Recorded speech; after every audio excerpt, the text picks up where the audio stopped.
Aloha, welcome back. This is video number 20 and we're going to talk about your shoulder and your rotator cuff. Most common thing is tears and bursitis and frozen shoulder, and when you do go to see a doctor, they will tell you to, if you don't need surgery, you need physical therapy.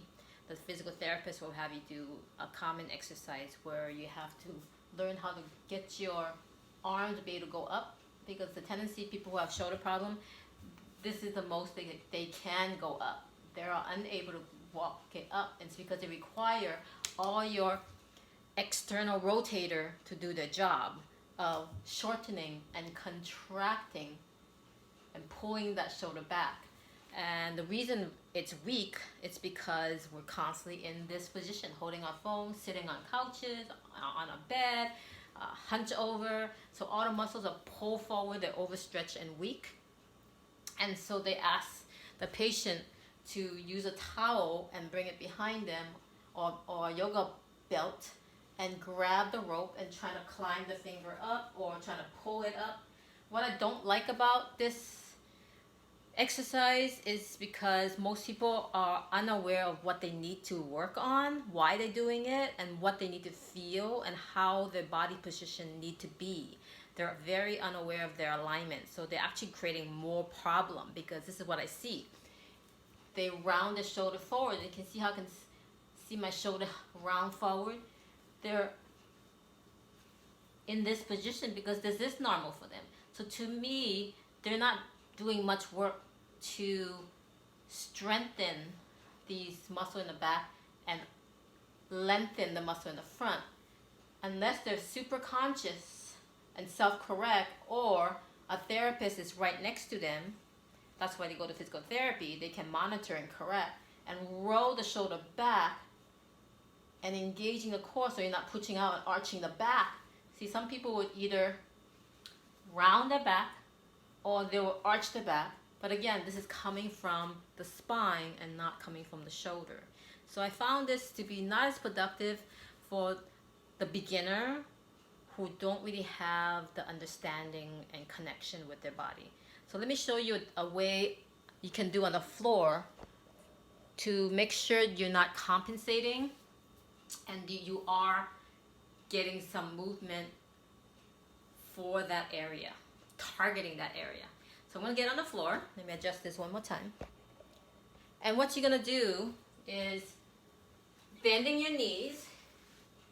Always be mindful and keep your alignment no matter what, even though we're not working on the lower body. Just be mindful and build that habit, because everything is really neural drive. If you want good posture and alignment, it's really the brain constantly being aware and conscious and have that communication, clear communication of what your standard should be for your body. So let's have you lie down, and what you're gonna do is you're gonna come up into a bridge like what you learned on video 17, and you're gonna slide that left hand underneath your back and try to reach as high as you can towards the opposite shoulder blade.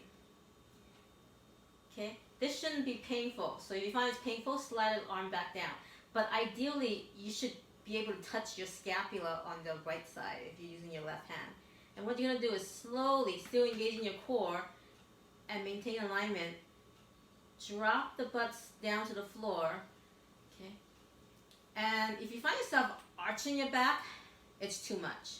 You're already compensating.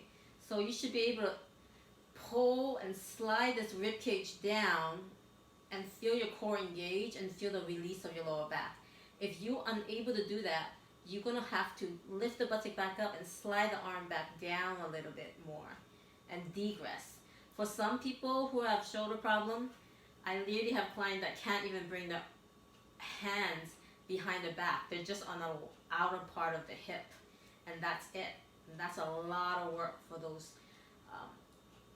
muscles and tissue, because they're just so dry and so shut off that that's all they got, because when they're standing, they're compensating. So this is a really good exercise, a good wake-up call that you are compensating throughout the day, which cause more problem for the shoulders. Okay, so you could be here, but if you're able to, this will be the next level, maybe by your sacrum, your tailbone, and then maybe it's higher up by your lower back, and then your middle back, and then towards your upper back. The goal is to be on your right scapula, and this might be it for some people, but make sure your shoulder's not rounded forward and off the floor. It always stays down. So if it's not staying down, you're feeling this deep pulling up and off the floor, you're going to have to degress and bring it down a level.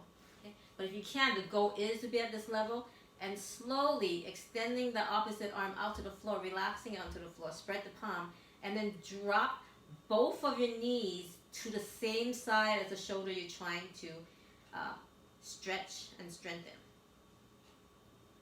Okay. This is very intense. So you might not be able to drop your knee down. You might just be here, or you might be just halfway, or maybe just one leg. You gotta listen to your body and know where's your max. You're not trying to torture the shoulder and feel your maximum pulling and pain. You just want that subtle challenge on that area you're trying to improve.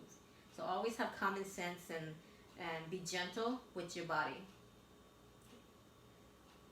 Now, slowly lift up and remove. Stay there for 15-20 minutes and then go back again. Give it a break. Don't stay too long. And then when you do give it a break, go into the stretch where you bring across the body and do the opposite end. Always full end range of motion. Try to keep the arm straight and tug that arm across your chest without bending your elbow. And if this is the side that bothers you, make sure you also do the opposite side, because if you don't use it, you lose it. So it's good to feel what a healthier shoulder should feel like, so you can compare and see how drastic your symmetry is on the left and right, because we do have a dominant side. Okay? And so for the side that is weaker or needs more attention, you want to do it twice.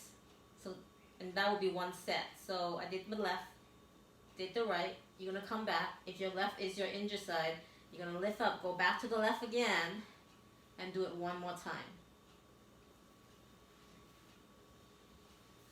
I hope this is helpful. If it is, please share with your families and friends. If you have any question, Lisi at journeytofitness.com.